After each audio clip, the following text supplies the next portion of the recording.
Na Zacka poprvé narazila skupinka zaunských dětí, když házeli žabky přes olejové jezírko a pár kamínků se jim vrátilo nazpátek.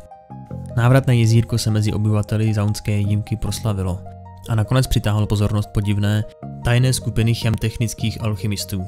Přes protesty místních obyvatel alchymisté obsah jezírka odsáli do kádí a odvezli si tuto látku zpět do svých laboratoří, aby na ní prováděli pokusy.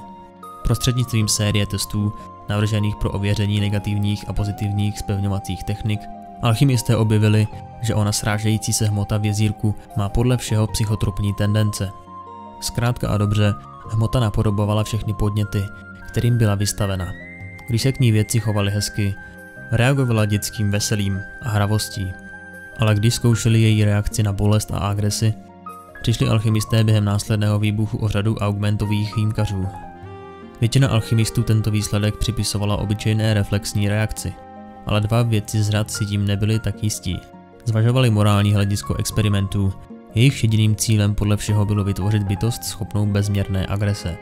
Když tato dvojice onu záležitost prověřila hlouběji, zjistila, že celý projekt financuje Saito Takeda, chemobaron s nechválně proslulou násilnickou povahou a pověstí o předenou krvavou válkou gangů. Bylo jasné, co to znamenalo. Takeda hodlal vyvinout bojovníka, kterého by nezastavilo smrtelné zranění, který by se dokázal protáhnout místy, jimž by neprolezl žádný člověk a který by uposlechl každý rozkaz. Dvojice také zjistila skutečný název projektu – zaunský amorfní chameleon. Když oba nesouhlasící alchymisté zvažovali, jaký nejlepší krok by podnikli, odhalili víc než pouhé zrcadlové reakce na jakýkoliv podnět, kterému byl onen velký gel vystaven. Všimli si chování, které se projevovalo i bez jakéhokoliv zjevného podnětu. Chování, které nasvědčovalo schopnosti myslet. Začali onomu stvoření říkat Zack a zjistili, že vykazuje známky chování myslící a cítící bytosti. Své nálezy přednesli nesympatickému veliteli svého výzkumného týmu, ale ten jejich obavy ignoroval. Odmítali ale tuto záležitost pustit z hlavy a tak se začali potají snažit odstranit násilí, které hmotně vštěpoval zbytek týmu. Chtěli Zacka naučit rozlišovat, co je dobré a co špatné. Vystavovali ho ukázkám štědrosti a nesobeckosti. Jejich úsilí neslo ovoce, neboť Zack dával najevo smutek, když si jedna výzkumnice poranila ruku, a nesl nelibě, když jiný vědec v laboratoři zabil krysu. Nakonec už kruté experimenty, které na Zackovi prováděli jejich kolegové alchymisté, odmítali dále snášet. Jedné noci, když byla laboratoř během oslav zaunského dne pokroku prázdná, odčerpali Zacka do odpadní nádrže na kolečkách a odvezli ho do vzdálené odlehlé části zaunu. Když se na jejich čin později přišlo, začali po nich pátrat pěšáci barona Takedy. Ale zaun je velké místo, takže výzkumníci se před svými pronásledovateli dokázali ukrýt.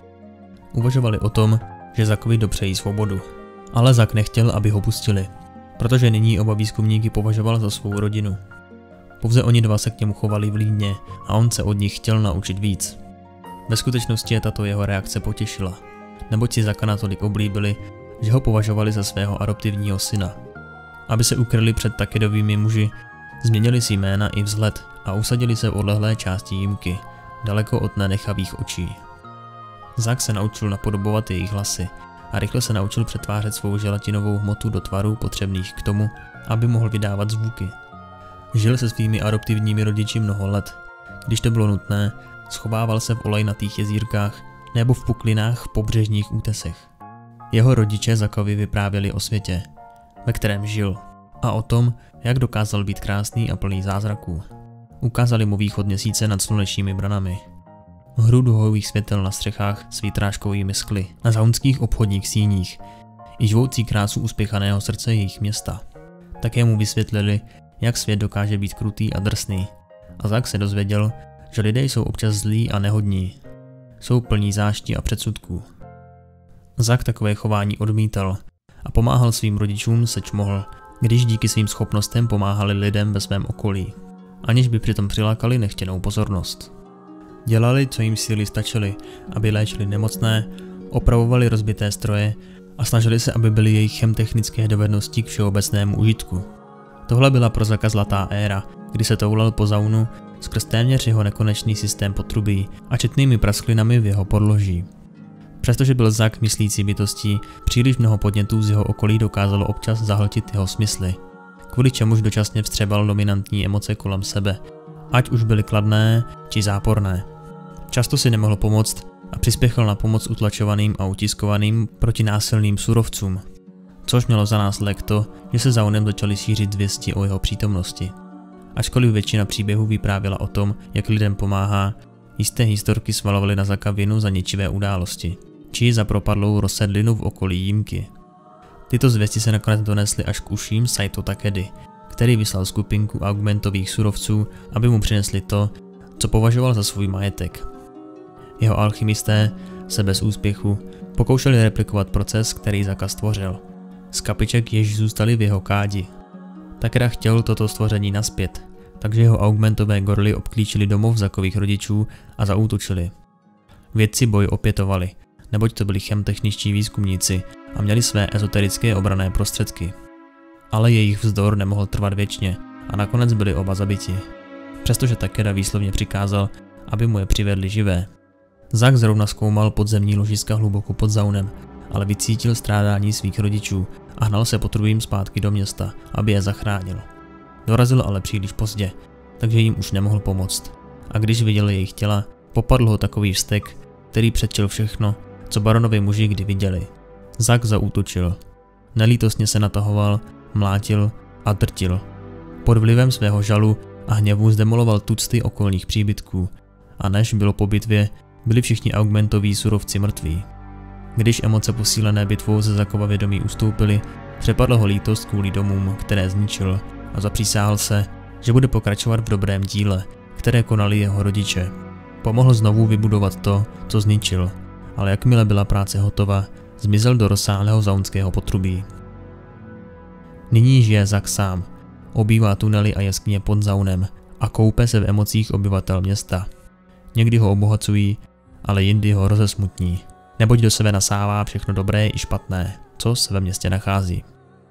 Mezi zaunskými obyvateli se stal jakousi městskou legendou, záhadným stvořením, které se občas vynoří z prasklin ve skále či z úseků poškozeného potrubí.